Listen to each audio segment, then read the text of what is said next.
Tudo bem com vocês? Olha, daqui a pouco vai entrar uma pessoa sensacional para contar para nós a sua história, a sua trajetória.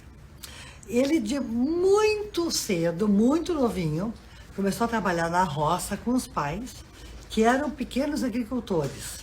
Na verdade, o espírito do empreendedor vinha do pai e da mãe, que começaram a vida com nada,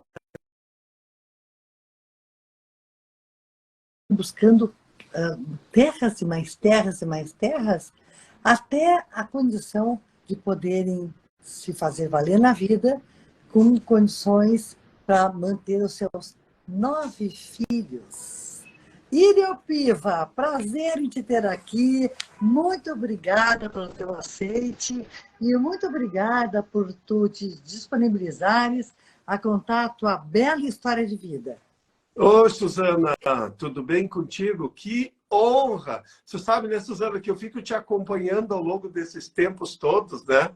E a gente sempre na corrida, mas eu sempre sonhei em participar um dia contigo, dessa tua live maravilhosa que tantas vezes eu acompanho e escuto a história aí das pessoas, né? E eu sou, Suzana, um apaixonado por histórias de vida, né? Então, que coisa maravilhosa a gente poder falar aqui hoje.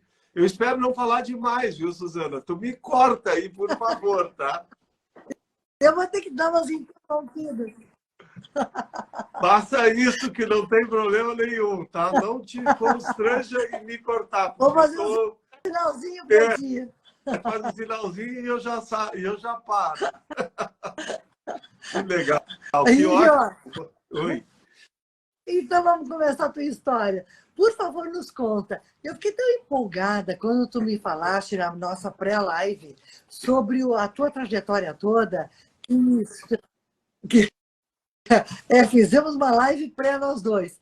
Então vamos lá, vamos começar a contar a tua história para as pessoas, para que elas também saboreiem tanto quanto eu consegui saborear já as tuas informações. Vamos lá. Nascesse aonde? Então, eu nasci em Cacique Doble, talvez, claro que muitas pessoas certamente conhecem, né? Mas é uma cidade muito, muito pequena. Hoje tem em torno de 5 mil habitantes lá no município, 5 mil e poucos, né? Na roça, né? Eu sempre digo, quando as pessoas falam, eu sou da roça, eu já entendo todas essas coisas aí, né? Então, eu nasci em Cacique Doble, morei lá até os 15 anos, né, Suzana? Eu sou de uma família de 9 irmãos, né? Família grande, essas famílias típicas italianas, né? De descendentes italianos, né? Mas assim... Opa! Como? Deu uma trancadinha aqui, eu não sei se é aí ou se é aqui. Eu acho que aí está dando meu sinal está bem bom aqui, não sei... me pareceu que deu uma trancadinha em ti, mas pode ter sido aqui também, né? Mas, Suzana, não sei se deu para entender, então, sou filho de uma família somos em 9 irmãos, né? Aquelas típicas famílias italianas aí do interior do Rio Grande do Sul, que faziam muito filho para poder ajudar, né, nas tarefas, né? O único jeito é os mais velhos vão cuidando dos mais novos e assim é que a vida vai andando, né? É uma família que sempre dá um jeito, né? E acaba sendo sempre uma grande festa quando a família se dá bem, né? Mas eu tive a grande sorte, né, de ter uma família maravilhosa, que a gente sempre se deu muito bem. Então, vamos dizer, mesmo sendo na roça, uma infância extremamente feliz, né?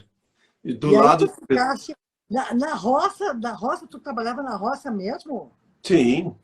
Na verdade, Suzana, a gente começou, todos nós, né? A gente, aos 8 anos, eu e o Arcione, que é meu irmão mais moço, quando a gente, que tem um ano menos que eu, né? Quando eu tinha lá 8 anos, né? Porque a nossa primeira atividade era capinar o parreiral. Meu pai tinha um parreiral de uvas muito grande, que ele adorava fazer vinho e distribuir vinho de presente para todos os amigos. Aquele vinho colonial, né? Que aqui hoje a gente... Esse vinho aí é diferente do vinho que a gente toma hoje, né?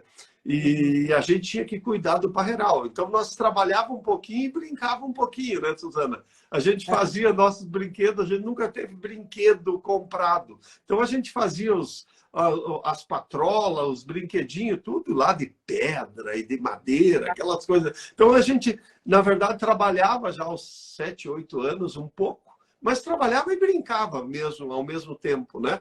Aquele negócio... Mas, na verdade, a gente já tinha uma atividade assim desde muito novo, né?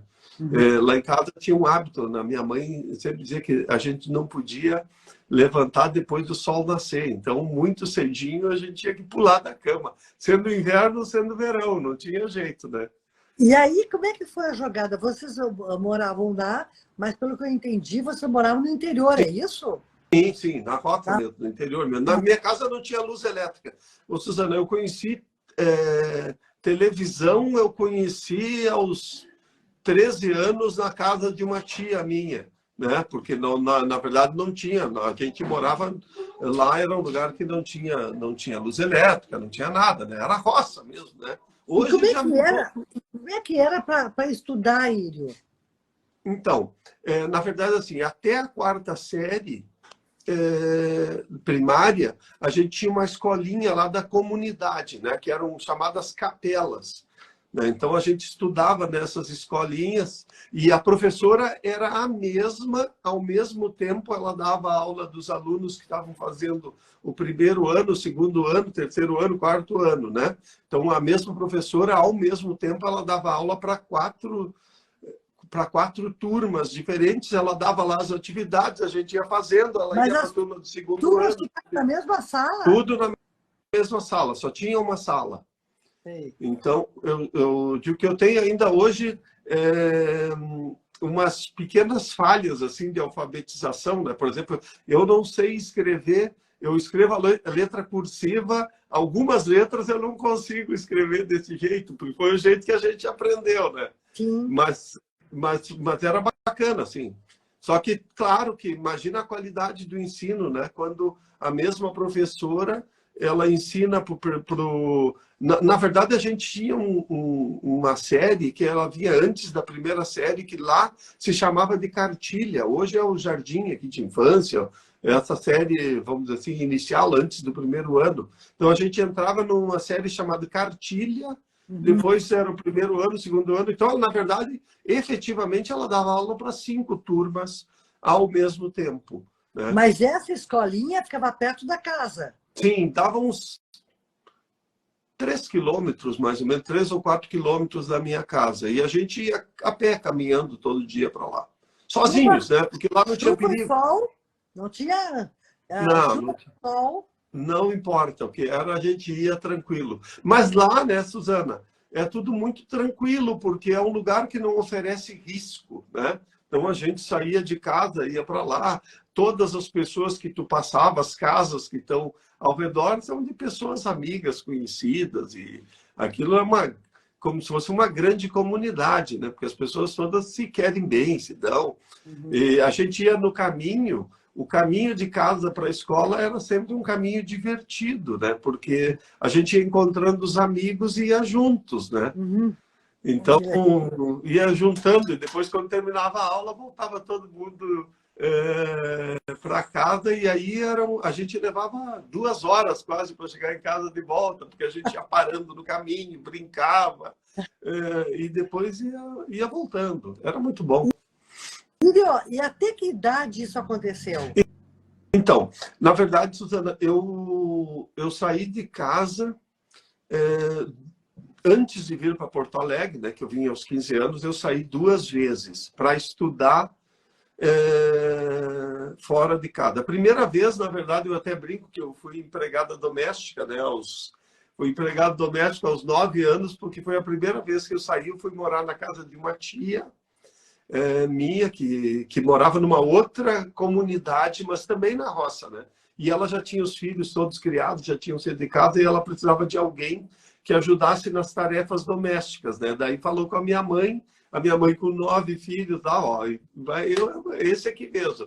E aí eu saí, eu morei 1 ano na casa dessa minha tia, e aí eu estudava de manhã, não, à tarde, perdão. Daí lá eu estudava à tarde, e de manhã eu levantava cedo e ajudava lá, ajudava a preparar o café, depois lavar a louça, limpar a casa, fazer todas as tarefas assim, da casa. Isso dos 9 aos 10 anos. Depois, aí, no final desse ano, eu voltei para casa de novo. Depois, eu voltei a morar na casa dessa mesma tia, quando eu tinha praticamente 14 anos, vamos dizer, de 13 para 14, que foi o ano anterior a eu me mudar para Porto Alegre. E aí, eu já era maior, daí eu ajudava nas tarefas domésticas, estudava, mas também já trabalhava na roça também, já fazia mais uma atividade, porque daí eu já tinha, vamos dizer assim, já era maior, né? Já tinha 13 para 14 anos, e aí fiquei mais um ano. Então, na verdade, eu saí já, antes de vir para Porto Alegre, eu saí 2 vezes de casa para morar em outro lugar, para trabalhar ou para estudar.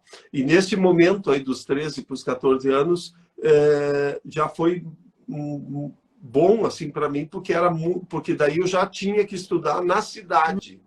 E essa comunidade que eles moravam era perto da cidade, dava uns 5, 6 quilômetros por aí. Daí eu fazia a pé também todo dia, aí 6 quilômetros mais ou menos. Eu fazia a pé todos os dias para ir para o colégio da cidade. Daí eu voltava todo dia, né? E aí eu me lembro muito bem que passava um Fusca do Correios. Sabe que o Correio tinha um sistema, uns Fusca amarelo, que levava os malotes, né? E aí eles levavam esses malotes para o banco e às vezes a gente conseguia carona. Eles passavam todas as madrugadas para chegar. Assim, às vezes a gente arrumava carona. Eles eram proibidos de dar carona porque eles levavam o malote com dinheiro, com tudo, né? Poderiam ser assaltados. Então, mas eles viam toda hora aqueles 2 meninos. Tinha um outro primo meu que ia junto comigo para a escola. E eles viam todo dia nós passando. Então, um dia que estava chovendo, às vezes dia de chuva forte, eles paravam e nos davam carona até a cidade, né? E a gente ia quando eles nos ultrapassavam, né? Oi. Mas foi... E aí, tu vieste para Porto Alegre? Sim. Por quê? Aí, com 15 anos, eu vim para Porto Alegre. Porque, na verdade, eu trabalhei... tive um emprego só, né, Suzana?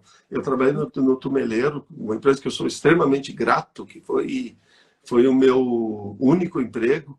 E lá, essa empresa, o Tumeleiro, ela é oriunda de Sananduva, que é uma cidade vizinha a Cacique Dobre, né? E lá, a gente ia lá em Sananduva, seu João Tumeleiro, que era o pai do Mércio e do Marivaldo Tumeleiro aqui, ele dava uma cartinha de apresentação para a gente, e a gente trazia essa cartinha e entregava no Recursos Humanos aqui da empresa, e aí fazia todos os testes. Eu sempre brinco que eu nunca procurei emprego na minha vida, porque, na verdade, eu trouxe essa cartinha, a gente entregava lá, e aí fazia um monte de exames e psicotécnico e um monte de coisa, mas eu nunca vi ninguém que veio lá de fora ser mandado de volta. Eles contratavam todo mundo, né? Então eu tive essa facilidade. Na verdade, eu tive um monte, parece que eu tive um monte de dificuldades, mas eu tive um monte de facilidades também, né? Porque imagina que eu não precisei procurar emprego. Cheguei ali, entreguei aquela cartinha, fiz todos os testes e em 4 ou 5 dias eu já estava trabalhando, né? E comecei no pacote, né? Eu era o que fazia o pacote e levava o pacote no carro do cliente, né? E aí... Mas também muito bom, muito fácil. E, Suzana, esse foi meu único emprego, né? Eu comecei lá com 15 anos, saí de lá com 26 anos já para começar a Elevato, né? Aí ele nos conta como é que foi a tua chegada em Porto Alegre. Até então, o menino que morava no interior tinha aquela vida, que era uma vida fluida no interior, né? E aí chega em Porto Alegre, e tu chegasse em Porto Alegre com a cartinha na mão, e o que mais tu tinhas além da cartinha? Nada. Não. Uma sacolinha de plástico, assim, acho que era de plástico, que eu trouxe as roupas, assim, as poucas roupas que eu tinha, não tinha nada. Na verdade, a gente veio... E eu fiquei a primeiras 30 dias, eu já tinha um irmão que morava em Porto Alegre, mas ele morava no centro. E minha irmã, e eles moravam em 7, 8 num apartamento de 2 dormitórios, então não tinha lugar para morar lá. Mas por um mês eu me acampei lá dormindo em cima de um cobertor e tal, e fiquei esse período. depois, mas era longe para mim também, porque eu morava aí no centro e trabalhava lá no Sarandi, né, que é ali no Brasil, onde é a sede ainda da Tumeleiro, era ali. Só tinha aquela loja, né? Naquela época era a única loja. Sim. E daí, menos de um mês depois, eu arrumei uma espécie de pensão, que eram uns quartinhos que tinha no fundo de uma casa, numa rua ali próximo, que cabia um beliche em cada um daqueles quartinhos, não tinha nem lugar para uma cadeira. Daí eu e mais um outro amigo que veio lá de Cacique Doble, que chegou um pouco depois de mim, a gente alugou esse quartinho e a gente dormia ali. Ali era uma comunidade também, porque tinham acho que uns 8, 10 quartinhos, isso aqui, um único banheiro que era no corredor, e a gente tinha que chegar e entrar na fila do banho lá no fim da tarde, todo dia, né? Então... banho, né, Ilho? Como é que é? Quando não matava o banho, né? Não matava, não. Mas era um por dia só, né? Não tinha esse negócio de 2 banhos por dia, não. Que hoje a gente não consegue, né? Não dá para sair de casa nem dormir sem tomar banho, mas na época era um por dia só, porque a gente chegava de tardinha, tinha que esperar ali na fila para tomar um banho. Mas isso também, né, Suzana? Eu tenho que ser bem honesto assim com uma coisa. Se eu for me definir, eu sou uma pessoa, eu sempre fui e continuo sendo, por todas as coisas, de muita sorte. Porque, na verdade, assim, esses períodos, cada um desses períodos, né, foram bem difíceis, né? Os 3 primeiros meses eu não tinha direito a comer no refeitório, que depois de 3 meses eu passei a ter direito a comer no refeitório. Então, a gente passou 3 meses lá nessa coisa, não tinha fogão, não tinha espaço para nada, né? Então, na verdade, a gente comia, eu passei 3 meses comendo assim um pão com margarina ou uma banana, alguma coisa assim, né?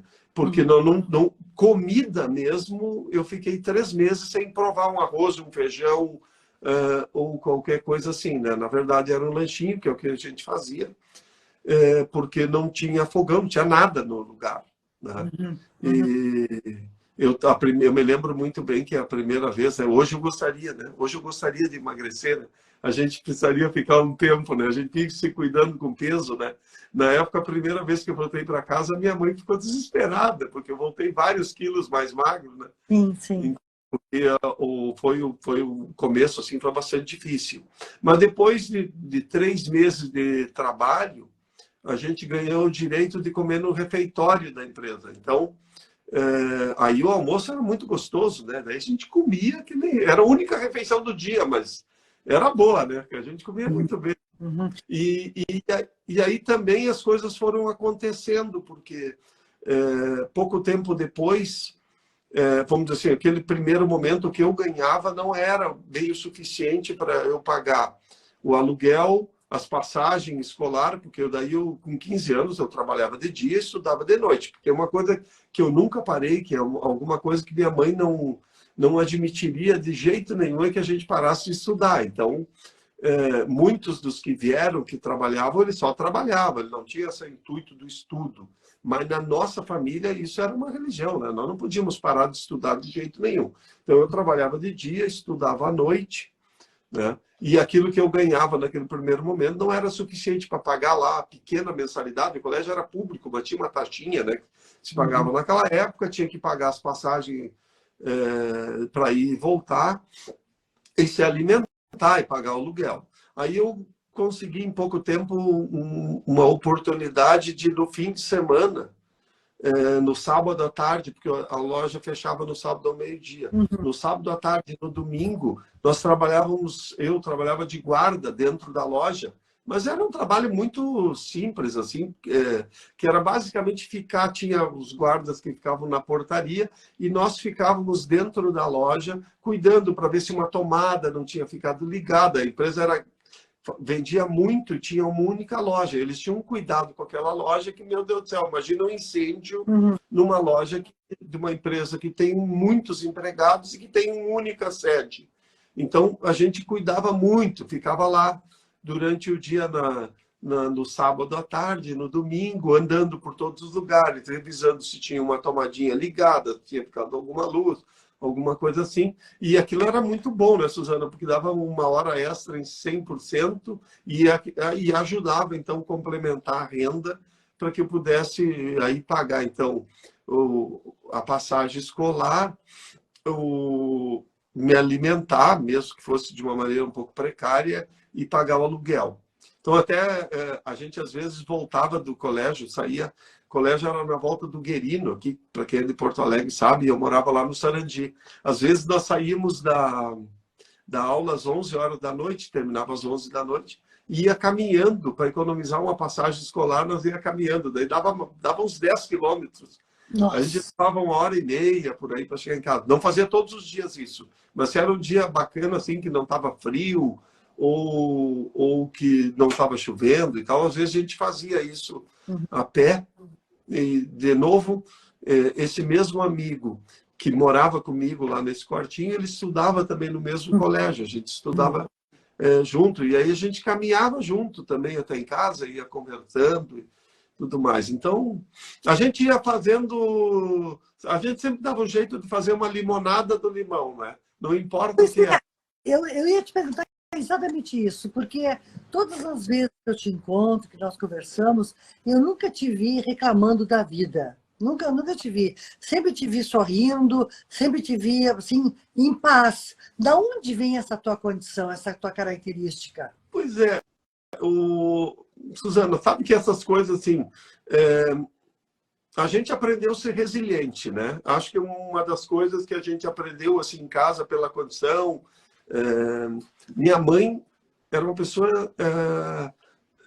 ela era analfabeta, né? Ela se alfabetizou aqui em Porto Alegre aos 70 anos de idade. Ela se alfabetizou num projeto chamado MOVA, que a Prefeitura de Porto Alegre lançou aqui. E por meu estímulo, ela foi estudar e adorou, começou... Ela só sabia escrever o nome, ela não sabia ler nem nada, né? Mas ela tinha uma visão muito grande assim das coisas, e minha mãe era uma pessoa ambiciosa, né? Tem que ser bem honesta, ela tinha uma ambição forte, e ela tinha essa ambição e ela passava isso para nós, que ela disse que a gente não podia viver a mesma vida que ela tinha vivido lá, nós tínhamos que construir coisas, nós tínhamos que estudar, porque se a gente estudasse, a gente teria oportunidades na vida, né? Então, acho que com uma resiliência forte e um objetivo forte de se tornar ou de conquistar coisas, né? Tanto materiais quanto de conhecimento, né? Era tão forte que não tinha nenhum obstáculo nos segurava. Por isso que eu brinco dizendo que de limão a gente fazia limonada, porque não importava a dificuldade que se apresentasse na frente, a gente tivesse um jeito de fazer, a gente tentava fazer aquilo de maneira leve, mesmo que tivesse que ir para casa às 11 da noite caminhando. Aquilo não era um sacrifício, aquilo a gente transformava em algo divertido, porque era um momento que também a gente ia conversando, trocando uma ideia, e quando a gente via, já estava em casa, né? Então, acho que... É interessante isso que você está falando, né? Quer dizer, isso fazia parte quase eu não diria da educação de vocês, mas da construção de vocês enquanto seres humanos, dos filhos, porque o que tu está nos contando é que a tua mãe foi uma pessoa que ensinou vocês a olharem o lado positivo ao invés do lado negativo? Sim, Isso? mas sem dúvida, sem dúvida. Se tu tivesse conhecido ela, Suzana, meu pai também, né? Mas meu pai era mais pacato, né? Ele era carinhoso demais, ele nos cuidava demais, ele contava histórias demais quando a gente era criança e a gente curtia demais ficar ali. Mas essa visão, assim, essa coisa de buscar mesmo, de empreender, de querer algo a mais, era da minha mãe. Ela era uma inconformada, né? Ela era uma inconformada com tudo. Ela, desde roupas, né? A gente usava aquelas camisinhas de volta ao mundo, sabe aquele tecido? Já ouviu falar em tecido de volta ao mundo? Eu lembro mas nós éramos os mais limpinhos e os mais arrumadinhos da comunidade lá, que íamos na missa no domingo, no terço, né? Não era missa, porque lá se rezava o terço. né? O padre era só uma vez por mês, né? Então a gente ia para o terço. E a gente era sempre os mais arrumadinhos. Ela mesma fazia nossas roupas, ela dizia que a gente tinha que andar sempre arrumadinho e tal. Então, ela tinha já vamos dizer assim, o espírito empreendedor dela era muito forte e também essa inconformidade com as coisas era muito natural dela. Eu cresci vendo quando ela tinha um casamento ou alguma coisa para ir, ela mandava fazer o vestido dela, daí se a costureira não fazia direito, ela reclamava que era uma coisa de doido, porque não tinha ficado do jeito que ela gostava, ela gostava de estar bem, Aham, né? Era da aham. natureza. E aí essa cultura ela passou para nós, né? E a gente trouxe, acho que eu digo que a gente, eu e todos os meus irmãos, né, nós devemos muito ao jeito que ela nos tratava e o jeito que ela pensava a vida, né? E como ela nos estimulava para a coisa, né? Tu imagina, Susana, deixar os filhos com 15 anos de idade, sair de casa para ir morar sozinhos numa cidade. Lá nós morávamos na roça, e saída por uma cidade que é uma capital, né, do tamanho de Porto Alegre. Sim, Então, tem que ter muita coragem. com certeza. E é o seguinte, bom, pode ser que tenha alguma pessoa que não goste do filho, então ela quer se fazer. Mas a minha mãe, meu Deus do céu, aquilo para ela, tenho certeza que foi muito, muito difícil, mas é que era tão forte a ideia de que nós teríamos que vencer na vida, Uhum. de que ela abriu mão de estar conosco com crianças, dá para se dizer, né? Uma criança saindo de casa e indo se virar sozinho, trabalhar, estudar. E não tinha celular, não tinha telefone, não tinha luz elétrica, né? Então, a gente se comunicava por carta. A gente mandava uma carta por mês, mas a carta ia lá. Tinha que ser o dia que eles iam para a cidade, daí eles iam lá, pegavam a carta e tal. Meu pai escrevia melhor, porque a mãe não sabia escrever. Então, meu pai escrevia as cartas assim para nós. Então, uma vez por mês, por aí, a gente recebia uma carta e eu ficava sabendo notícias dele lá, para saber se estava bem. E umas 2 vezes por ano, a primeira vez eu levei uns 8 meses para ir a primeira vez, porque realmente vamos dizer assim, a passagem, mesmo que fosse uma passagem de ônibus daqui para lá, custava caro, né? E a gente trabalhava também no fim de semana, era mais difícil, né?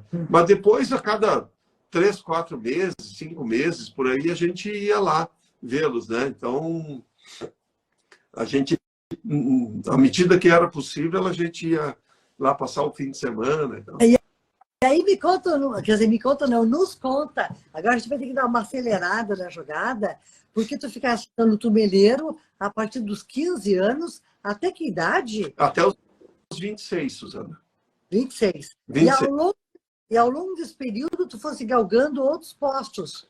Ô, Susana, sabe que eu sempre brinco, né? As pessoas, tem pessoas me assistindo aí, certamente, que já ouviram eu contar essa história muitas vezes, né? Que eu sempre digo que naquela brincadeira da cadeira, sabe? Que tem a dancinha da cadeira, tem uma cadeira que fica vaga. Eu sempre brinco que a cadeira que estava vaga era sempre a que estava do meu lado, porque eu comecei lá com 15 anos trabalhando no pacote e eu saí de lá aos 26 e eu era o assessor direto lá do Mércio Tumeleiro, como gerente de marketing de todo o grupo, que daí já tinha muitas lojas, que já tinha quase, acho que tinha 1.500 funcionários, e eu estava com um dos cargos, talvez o cargo mais importante lá como funcionário, no momento que eu saí. Então, eu vi que teve muitas oportunidades. Quando eu tinha 18, acho para 19 anos, eu já assumi minha primeira função de liderança. Então, as coisas foram acontecendo de maneira muito rápida. A empresa sempre foi uma empresa muito boa, uma empresa que dava muita oportunidade para as pessoas que trabalhavam lá dentro. E como eu fui uma pessoa que trabalhei e estudei à medida que eu estava lá, eu cheguei aqui fazendo a 7ª série, mas eu terminei o primeiro grau, eu fiz o segundo grau, ou ensino médio, depois eu fiz a faculdade de administração, e quando eu saí de lá, eu já tinha feito 2 pós-graduação, porque eu sou meio acelerado, né? Porque eu estudava, aí trabalhando eu estudava no pós, eu fazia o da URGS e o da SPM ao mesmo tempo. O da URGS sim, o da URGS eu fazia na segunda, terça, quarta e quinta à noite, e na sexta-feira e sábado, o dia inteiro, eu fazia eu sou da primeira turma da SPM em Porto Alegre, que era lá na DVB ainda, né? Quando ela veio para Porto Alegre, funcionava na DVB, e eu estudava, então, tanto na Universidade Federal, quanto lá, fazendo pós-graduação, 2 ao mesmo tempo. Foi muito bacana, porque um era muito mais acadêmico lá da URGS, né? E um muito mais feito por executivos. Então, eu pude ter uma oportunidade assim, de ter uma visão mais acadêmica do marketing e também uma visão muito mais de mercado, porque os profissionais que davam aula ali na SPM eram tudo executivos, né? Não eram professores de carreira, né? Foi muito bacana essa mescla, né? Então, eu digo que foram anos maravilhosos lá, porque as coisas foram acontecendo de maneira muito rápida para mim, né? Eu tive uma sorte de trabalhar numa empresa que gerava oportunidades, e é claro que, né, Suzana, esse espírito que veio da minha mãe lá, que é do empreendedor, eu trabalhava lá como funcionário, mas eu pensava como dono, né? O meu pensamento é um pensamento de dono. E, consequentemente, eu sempre digo que quando a gente se sente dono de um negócio, a gente faz muito mais por aquele negócio, né? A gente vai, encara. E, claro que a empresa que sabia reconhecer essas coisas, soube me reconhecer. Talvez eu nem fosse tão capaz, mas eu era esforçado, muito esforçado e dedicado assim à empresa. Então, mesmo que talvez eu não tivesse todas as condições, acabava que as oportunidades sempre caíam no meu colo e eu fui crescendo de maneira muito rápida. Írio, e aí nos conta como é que tu saíste da Tumeleiro e abriste a Elevato. Bom, o que aconteceu? Então, na verdade, eu já tinha, vamos dizer, estava na nossa cabeça, né? A minha família é uma família de empreendedores, né? Nós somos em 9 irmãos, nenhum dos meus irmãos trabalha de funcionário, não porque isso é bom ou ruim, porque hoje um bom executivo ganha mais do que o dono do negócio, né? Então não tem a ver com dinheiro, tem a ver com espírito, né? Já é um espírito de empreendedores, a minha família tem esse espírito, e já estava na minha cabeça de que eu queria fazer meu próprio negócio. Aí eu fiquei ligado nas oportunidades, apareceu uma empresa onde até hoje é a sede da Elevato, na Avenida do Forte, de um juiz de futebol que tinha montado uma empresa, mas que a esposa estava com alguns problemas de saúde, ele não queria mais tocar o negócio, daí um amigo meu me falou, olha, seu Ayrton está querendo vender a empresa. Nós fomos lá, eu tenho um irmão que é médico, que é nosso sócio, né? Ele foi comigo lá nessa reunião, ele era médico lá em Cacique Doble, mas ele estava aqui por um motivo, e nós fomos juntos lá para conversar com o dono da loja, e em uma semana a gente fechou o negócio. Mas imagina, nós investimos, a gente começou a empresa, Suzana, com 11 mil, eu dolarizava tudo, porque tinha inflação na época, então a gente calculava tudo que a gente anotava em dólar, para saber, no dinheiro da época, e em dólar, porque o dólar é uma moeda constante, né? E a gente investiu, para começar a empresa, 11 mil dólares, sendo que 4 mil e poucos dólares era o valor do telefone, porque na época, não sei se você se lembra, para conseguir um telefone, muita gente declarava o telefone no imposto de renda, né? Então, o maior valor que tinha na empresa era uma linha telefônica, que nós temos ela até hoje, que a gente tem muito carinho por aquela linha telefônica, né? E esse foi o começo ali, né? Só que Suzana, eu já me relacionava com muita gente nesse momento, né? Quando começamos a Elevato, eu tinha, eu tinha uma função onde eu conhecia todos os fornecedores, né? Conhecia muitas pessoas do mercado, já conhecia possíveis clientes, tudo. Então, a gente começou um negócio pequeno, muito pequeno, mas os fornecedores que já conheciam, já sabiam das minhas qualidades e certamente dos meus defeitos também, mas uma das qualidades que a gente tem, que não é qualidade, que é uma obrigação, é que a gente é extremamente cuidadoso com contas a pagar, né? Eles tinham certeza que nós íamos pagar as contas. Aham, E tudo que nós precisávamos naquele momento era crédito, né? Porque se a gente não tinha dinheiro, a gente precisava de crédito. aham. E aí o conhecimento das pessoas, claro que é muito importante alguém que acredita em ti, te oferece crédito, te dá a possibilidade de comprar e até pela amizade, às vezes, te faz um preço, uma condição, como se você fosse uma empresa grande. Então, nós éramos um negócio muito pequeno, com custo de empresa pequena, mas que comprava numa condição razoavelmente diferenciada e tinha um bom nível de relacionamento, principalmente com construtoras, empresas para começar a vender. Aí, nos primeiros meses, a gente crescia de maneira muito rápida, né? A empresa começou a crescer muito rápido. Írio, quando tu desse esse pulo de sair do teu único emprego e resolvesse abrir o teu negócio, que sentimento tu tivesse neste momento? Suzana, na verdade, assim, voltando um pouquinho para trás, a gente já tinha meio que começado a empreender antes, porque a Carme, que é minha ex-esposa, e o meu irmão, Hildo, já tinham começado um negócio. Eu é que criei a marca, essas coisas todas, porque eu estudava marketing, né? Aham. E, e aí já tínhamos começado um negócio de imóveis, mas eu não me envolvia nesse negócio, assim, operacionalmente, né? Porque eu tinha emprego. Então já estava ali, né? Nós começamos uma loja de imóveis antes mesmo de começar a loja de material de construção. Temos até hoje essa loja, né? E temos muito carinho por ela. E o sentimento, né, Suzana, olha, não foi fácil no primeiro momento. Por quê? Na verdade, eu estava numa empresa onde eu era respeitado, né? Eu tinha, na época, hoje não existe mais aí, né? Eu tinha secretária, tinha uma série de mordomias, assim, né? Nesse último momento. E tinha convites para jantares, para viagens, para tudo quanto é coisa, porque quando trabalha numa empresa grande e você é muito importante para todos os teus fornecedores, essas coisas todas acontecem, né?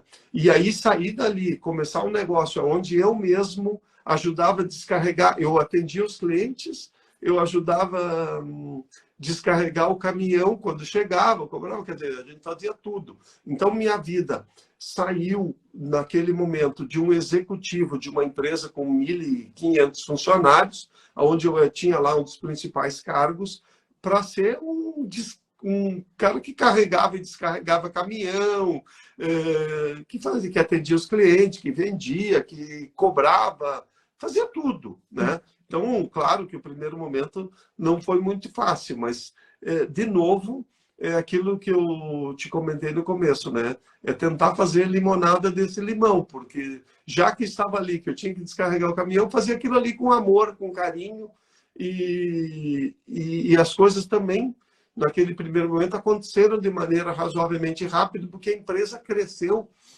rápido.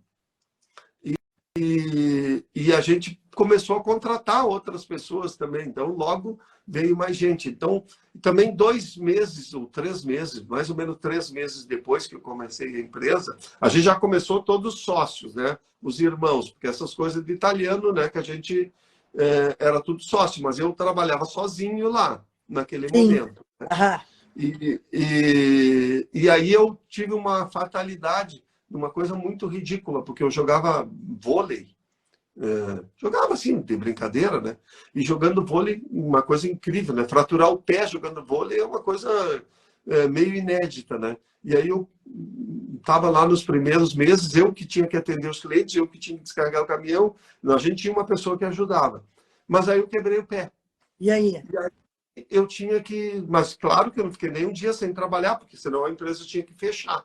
Uhum. Aí eu, então, engessei o pé, aí eu dava um jeito de chegar na empresa, daí eu atendia os clientes, daí o pé inchava, daí quando eu sentava, eu colocava o pé para cima para ele desinchar, e era aquela história, né, Suzana? Uhum. Aí o Arcione, meu irmão, que também era sócio já, ele continuava trabalhando lá no tumeleiro. Eu disse, não tem mais jeito, tu tem que antecipar aí, porque o plano era ele sair um pouquinho mais adiante, quando as coisas já tivessem um pouco mais estabilizadas. Daí, então, tem jeito. Cara, não consigo tocar tudo sozinho. E daí, a sorte, né, porque graças a Deus, né, ele é um super parceiro, né, a gente trabalha há 35 anos, dia a dia, juntos ali, e nos apoiamos. Às vezes eu brinco que a gente se responde um pelo outro, porque a gente sabe tanto quanto o outro pensa, que já responde por ele, né? Que... E aí ele veio, começou a trabalhar, eu acho que... eu imagino que uns 4 meses. Então, a data eu não consigo lembrar exato, tá? Mas é um tempinho assim depois. E ele veio, e aí a gente começou junto a 1000, né? Daí a coisa já começou a ficar melhor, né? Porque em 2, pegando para valer, as coisas já começam. E a gente começou a conquistar mais clientes e tal, e foi andando, né? Daí a gente tinha... Desculpe. Não, pode falar. Não, aí eu ia te perguntar exatamente isso. Aí, ao longo da vida, ao longo do... Porque Elevato tem quantos anos hoje? Vai fazer 35 anos agora, o dia 30 de setembro. E aí vamos resgatar algumas coisas que eu queria te perguntar. O que tu trazes para ti no dia a dia que tem a ver com a tua infância? Ou com a tua formação de pai e mãe? Acho que, bom, várias coisas, né? Várias coisas. Resiliência, por exemplo, é uma das coisas, né? Que a gente tinha muito. Mas eu diria que se tu considerasse um ponto fundamental, é de que, e aí esse pedaço era do meu pai, não tanto da minha mãe, porque meu pai, quando eles casaram, nossos pais, eles não tinham nada, né? Então, sempre que ele contava sempre a história do meu irmão mais velho, o Hélio, que eles levavam o Hélio junto para a roça, que eles iam trabalhar os dois, a mãe fazia as atividades de casa, e quando ia para a roça não tinha com quem deixar. Então ele era pequenininho, dizia numa carroça daquela de boi, botava debaixo de uma sombra e ele ficava num cestinho de vime, assim, com os cobertorzinhos ali, ele ficava ali dormindo, e os dois lá trabalhando, né? E o pai foi comprando pedacinhos de terra, porque eles não tinham nenhum pedaço, eles arrendavam terra, não tinha terra para plantar. E aí, meu pai comprou tudo que ele comprava a prazo. Ele tinha dinheiro, então ele tinha que comprar a prazo, financiar, pedia dinheiro. Tinha um vizinho nosso lá que agia meio como agiota. Eu sei que o pai sempre pedia dinheiro emprestado para ele, mas meu pai sempre dizia que a coisa mais importante que uma pessoa tem é o crédito, e que a gente tem que honrar o crédito de qualquer maneira. Então, talvez não dê para contar hoje aqui na live, mas nós já tivemos momentos de crise muito profundas, né? Porque uma empresa que sobrevive 35 anos, ela não passa só por momentos bons. A gente pode pegar qualquer empresa, muito raramente uma empresa longeva não tenha passado por momentos de crise. Mas nos momentos de crise, aquela imagem de que nós temos que honrar o crédito vem muito forte. Então, esse sempre foi um cuidado, né?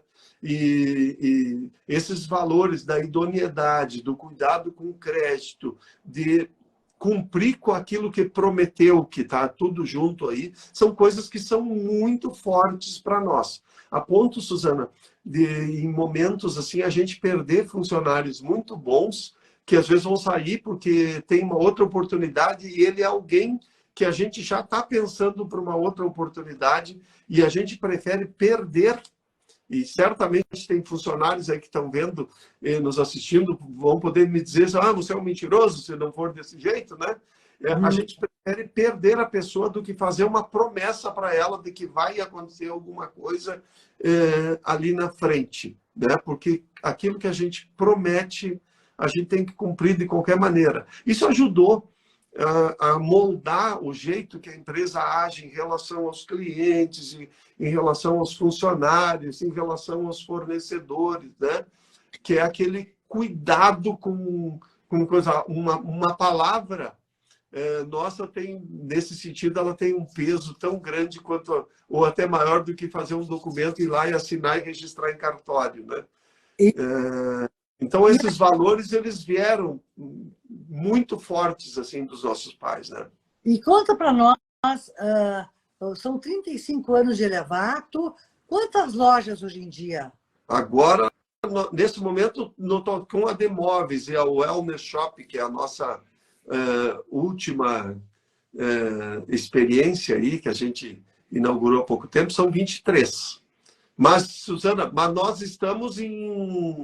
já estamos com contratos assinados aí. Esse ano é um ano bem mais complicado, né? Então a gente tem que reduzir um pouquinho o ritmo aí de crescimento, mas a empresa segue acreditando.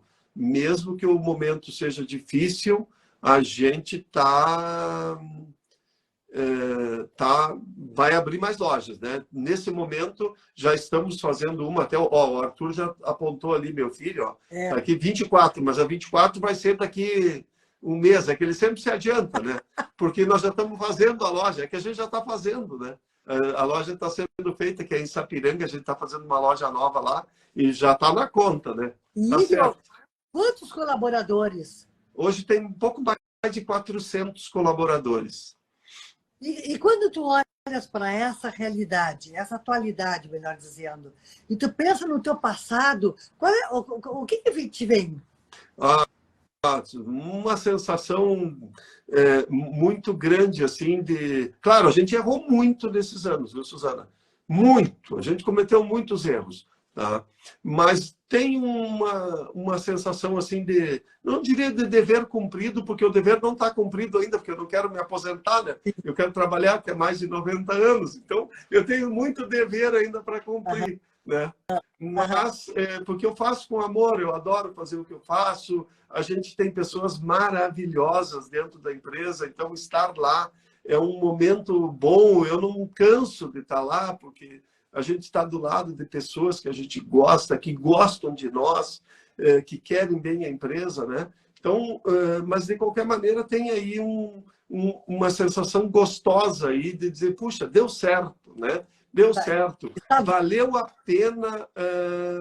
pena passar por tantos momentos complicados. Tem dias que são mais difíceis, tem dias que são mais fáceis, mas é uma sensação assim de... Eu diria que eu posso dizer que eu sou uma pessoa realizada na minha vida, realizada mesmo, porque eu tenho uma família maravilhosa, a gente tem um ambiente dentro da empresa maravilhoso, tenho amigos maravilhosos.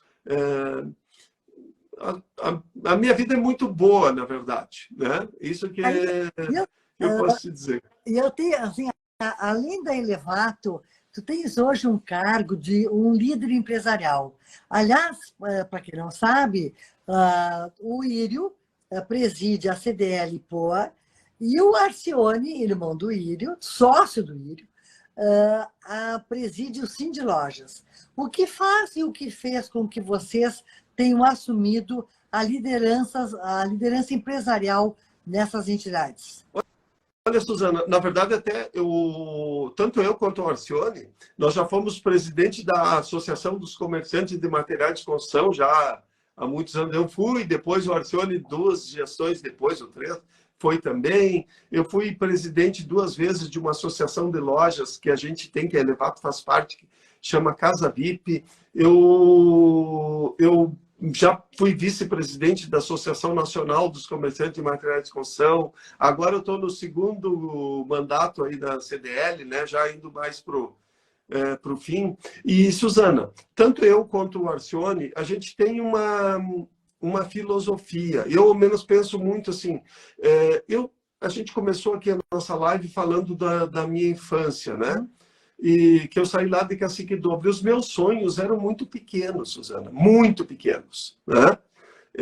E a vida me deu mais, não tenho tanta coisa, mas ela me deu muito mais conquistas do que eu mesmo imaginava, né? Ela superou meus sonhos. E eu sempre entendi que a gente tem que devolver alguma coisa para a sociedade. E muitas pessoas devolvem, porque tem gente que ajuda um hospital, tem gente que ajuda uma creche, tem gente que se envolve com uma igreja, tem pessoas que se envolvem com ONGs ou com determinados tipos. E eu entendo e entendi que a maneira que eu tinha de contribuir, pode ver que todas essas coisas que eu participei, elas estão ligadas ao comércio, né? E eu sempre digo que um associativista é alguém que aprende a querer bem o seu concorrente, né? Ele não quer que o seu concorrente quebre, ele quer que o seu concorrente vá bem, porque se todo mundo vai bem, as coisas melhoram. E essa foi a maneira que eu encontrei de devolver um pouco daquilo que eu recebi, né?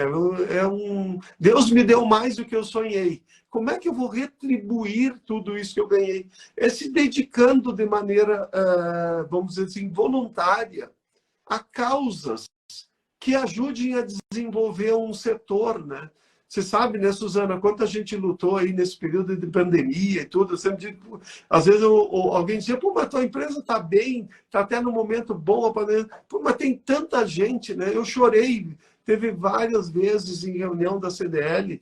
Teve um dia especialmente que eu chorei copiosamente, porque eu vi aquelas pessoas que estavam ali, que tinham levado uma vida para construir uma empresa, e de repente virou nada aquilo ali, né? Tudo não podia funcionar, e os funcionários estavam recebendo aquela ajuda do governo federal, mas aquilo não era o suficiente. E um negócio que uma pessoa dedicou uma vida inteira para construir, de repente, ele vira nada, né? E eu me dediquei fortemente nesse sentido para tentar, de alguma maneira, ajudar. Tinha muitos dias que eu brincava, depois falando para o pessoal, quando me perguntavam o que se fez hoje, eu dizia, eu me senti carregando pedra, levando assim numa montanha, uma pedra pesada, chega lá, quando chega, está quase chegando lá no topo da montanha, não aguento mais, cansei. Aí eu solto a pedra rolava de volta, e eu tinha que pegá-la de novo, levar lá. Então tinha dias que eu dizia, pô, hoje eu trabalhei, carreguei essa pedra não sei quantas vezes daqui até lá em cima, mas o que se produziu? Não produzi nada, eu não consegui atingir nenhum dos objetivos que eu queria, mas eu não desisti de carregar aquelas pedras ali até o dia que a gente conseguiu. Então, é um jeito, né? Se dedicar a uma causa de uma entidade é muito isso, é querer tentar devolver um pouco daquilo que a gente recebe, é tentar encontrar uma maneira de ajudar outras pessoas a se desenvolverem, né? E eu acho que é isso que me motiva. Na verdade, assim, eu me motivo muito dentro da empresa quando as pessoas melhoram de vida, né? Tem uma coisa que diz o seguinte, qual é teu maior propósito? Assim, ver pessoas melhorando de vida. Então, quando eu vejo um dos nossos funcionários que começou lá no depósito, né? Eu conto sempre a história de um dos nossos principais gerentes, né? Que é o Giovanni, que ele é o gerente da Estilo Elevato, que é a nossa principal loja. Ele chegou em Porto Alegre, vindo lá da mesma cidade que eu vim, ele não tinha onde morar, ele morou dentro do nosso depósito. A gente tinha umas camas lá, uns negócios no segundo andar de um depósito que a gente tinha lá na Baltazar de Oliveira Garcia, ele ficou um tempo morando lá. E hoje ele é um dos nossos principais gerentes. E eu fico tão realizado de ver, porque o que era a vida de muitas pessoas e de que maneira essa vida se transformou, né? E a gente saber que a gente tem uma pequena parcela, né? Porque a grande parcela é da própria pessoa, né? Só vai melhorar de vida porque as oportunidades podem estar ali, mas só melhora quem quer melhorar mesmo, né? Mas quem quer para valer, né? Não adianta a gente dizer, não, eu quero melhorar, mas eu não faço nada para melhorar. Não, se eu realmente fizer, se eu tiver a vontade e se eu fizer por merecer, com certeza eu vou melhorar de vida. E o que mais me motiva, né? Eu comecei, o Jorge lá, que é o que me ajudava a descarregar os caminhões, e a Beatriz. Então, a Elevato, ela começou com 3 pessoas. E hoje nós temos mais de 400. Mas nós temos uma área de serviços que a parte operacional é terceirizada, mas que as pessoas dependem exclusivamente. Então, eu diria que hoje mais de 1000 pessoas elas estão, de alguma maneira, conectadas a Elevato, depende desse negócio para o sustento das suas famílias, né? Então, é muita gente que a gente, de alguma maneira, impacta, e ver as pessoas crescerem, se desenvolverem e conquistar coisas em todos os sentidos é algo que me motiva profundamente. E isso está relacionado tanto à empresa quanto às entidades que a gente atua, né? Maravilha. Agora, Írio, eu fico pensando, tu disseste que quando tu eras funcionário da Tumeleiro, tu atuavas e te sentia como se tu fosse dono. E hoje que tu é um dos donos, como é que tu te sente? Nossa Senhora, eu tô... Mas hoje, é engraçado, tá, Suzana? Porque talvez hoje eu me sinta menos dono do que naquela época. Porque nós temos um time tão... Olha, eu tenho que agradecer demais a Deus, tá, Suzana? Porque é muito difícil numa empresa... Tá? Não é que nossas pessoas são perfeitas, que nós somos perfeitos, mas é muito difícil ter uma empresa com pessoas tão engajadas quanto nós temos. Tá? É muito difícil, não quer dizer que não exista outra. Né? Então, eu sinto que todas as pessoas que estão lá, elas são um pouquinho dono. Na verdade, eu sou um sócio, eu já tenho vários sócios, né? E todas as pessoas que estão lá, sempre dizem, essa empresa é nossa. Nós somos, como acionistas lá, nós somos assalariados também, nós recebemos, e tudo que a empresa constrói fica lá dentro, é reinvestido lá, porque a minha motivação, sincera, eu quero viver bem, tá? Eu não quero viver mal, não é, eu não sou eu quero ter um bom padrão de vida, né? Mas os lucros da empresa estão todos reinvestidos lá para gerar novas oportunidades e novas oportunidades. O que nos motiva não é botar um monte de dinheiro no bolso. O que nos motiva de maneira realmente que nos faz feliz é ver pessoas melhorando de vida. E tudo que a gente faz para ver pessoas melhorando de vida vale a pena, tá? Porque essa é a sensação do dever cumprido, né? E nos conta outra coisa agora com relação à família. Tu tens uma família que é uma graça, as pessoas são ótimas, a Ana é uma pessoa que é excepcional, teus filhos, a tua enteada. Como é que você faz uma família tão legal como esta? Então, Suzana, eu sempre brinco, né? Eu brinco que eu sou de segunda mão, né, Suzana? Eu sou de segunda mão, porque eu casei 2 vezes, né? Mas eu tenho a felicidade, né, de ser amigo da minha ex-esposa. Ela é uma pessoa maravilhosa, de uma família maravilhosa, que são meus grandes amigos. E em um momento, vamos dizer assim, o aspecto casamento acabou, mas a admiração e a amizade não acabou. E aí eu fiquei um tempo sozinho e depois conheci a Ana, né? E a Ana foi uma bênção muito grande na minha vida, porque, de novo, né, eu sempre comento que Deus me abençoou. Imagina, eu tenho 2 filhos, ela tem uma filha, e os nossos filhos se chamam de irmãos, se amam, estão sempre juntos. A Andressa, que é a filha da Ana, ela me trata como um pai. Nossa, a gente tem uma ligação extremamente forte. E os meus filhos adoram a Ana. Então, tudo acontece, né? Ela se sente mãe deles também, mesmo tendo a mãe, né? Ela nunca disputou a condição de mãe, né? E eu nunca disputei a condição de pai com a Andressa. Quando ela tinha pai, o pai dela, infelizmente, já faleceu. Mas a gente vive como uma família extremamente harmoniosa, né? Deus foi muito bom conosco, porque não é muito fácil, né, Suzana? É uma família de segunda mão, quando traz outras pessoas, cada um tem seus filhos, as culturas às vezes são diferentes, mas para nós deu realmente muito, muito certo, né? E a gente é muito feliz junto, a gente quer estar junto, grudado, fazendo coisas, porque quando a gente está junto, a gente é extremamente feliz, E né? qual é o segredo para que isso aconteça? Respeito, né? Na verdade, a gente tem que respeitar, porque, Susana, não foi tão fácil. Na verdade, fácil não que tenha havido conflito, mas as culturas são diferentes, né? Por exemplo, quando a gente se conheceu, eu e a Ana começamos a namorar, até do jeito de criar filhos, né? Eu tinha um jeito. Imagina, fui criado lá em Cacique Doble, onde a gente não devia dar nada, o filho tinha que conquistar tudo, né? E a Ana já tinha uma outra ideia, ela já achava que, como ela tinha sofrido muito para conquistar, ela tinha que dar tudo, né? E a gente tinha até um conflito, e um conflito que não gerava briga, mas diferente, de pensamento muito diferente. E foi muito legal, porque como nós dois, eu acho que se abrimos, né? Ela mais, porque eu sou mais teimoso, assim, um pouquinho e tal.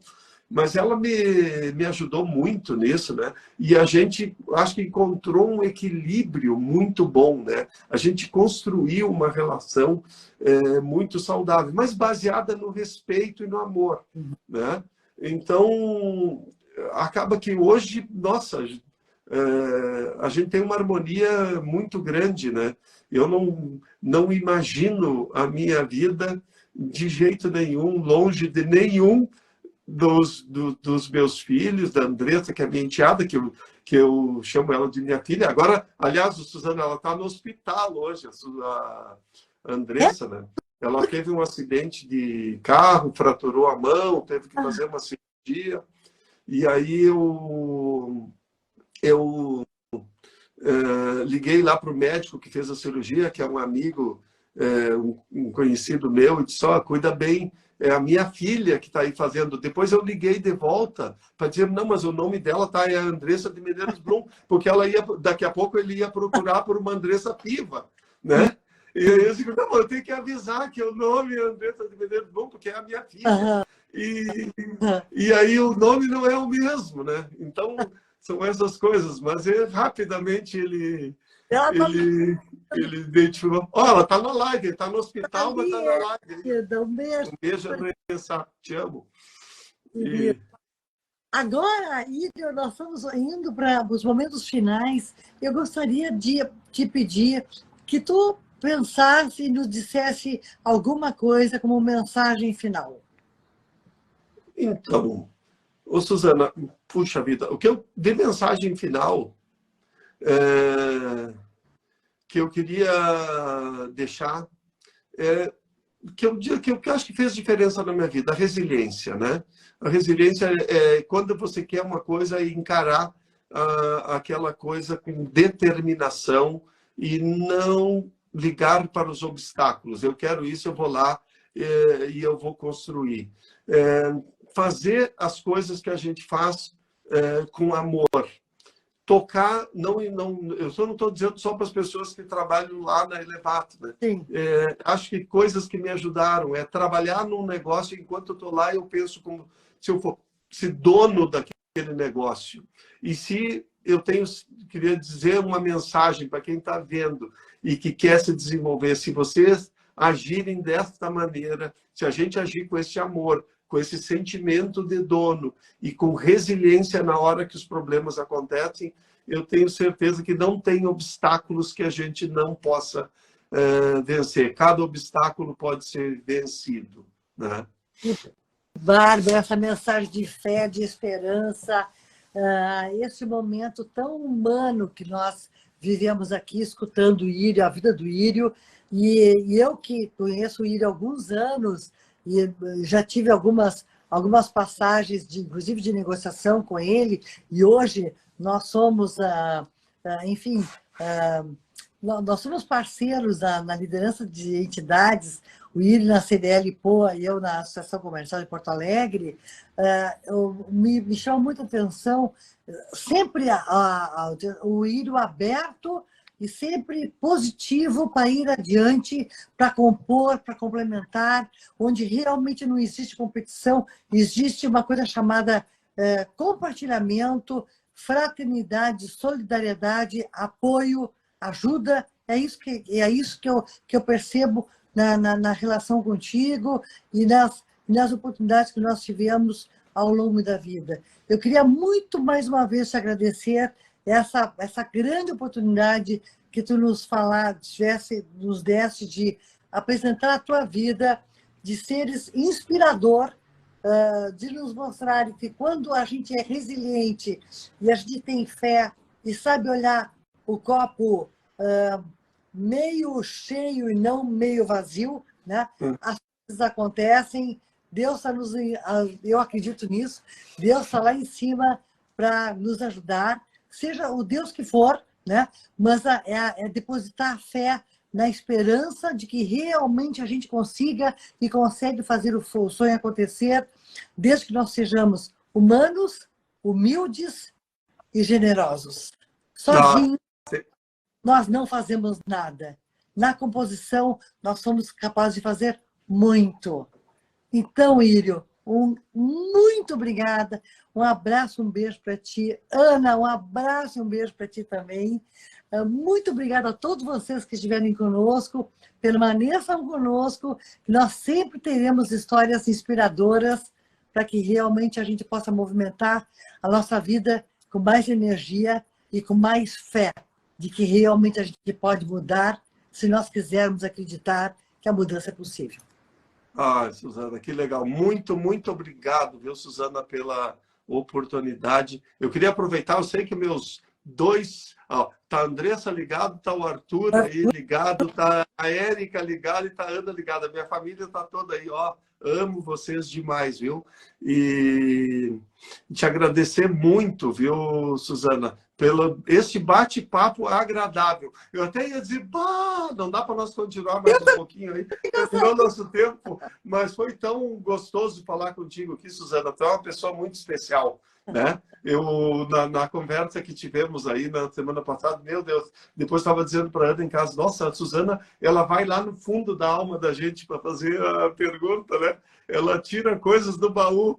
Então, esse teu espírito investigativo aí, jornalístico, é fantástico, Suzana, porque tu te interessa de verdade pelas pessoas, e isso é um ativo que tu tem aí, que não é muita gente que tem. Então, muito, muito obrigado mesmo. Quero dizer que foi uma alegria muito grande esse bate-papo aqui contigo, tá bom? Muito obrigada a todos vocês que estiveram conosco. Permaneceríamos nas trajetórias, trazendo grandes lições de vida para nós todos. Beijo. Valeu. Tchau. Tchau.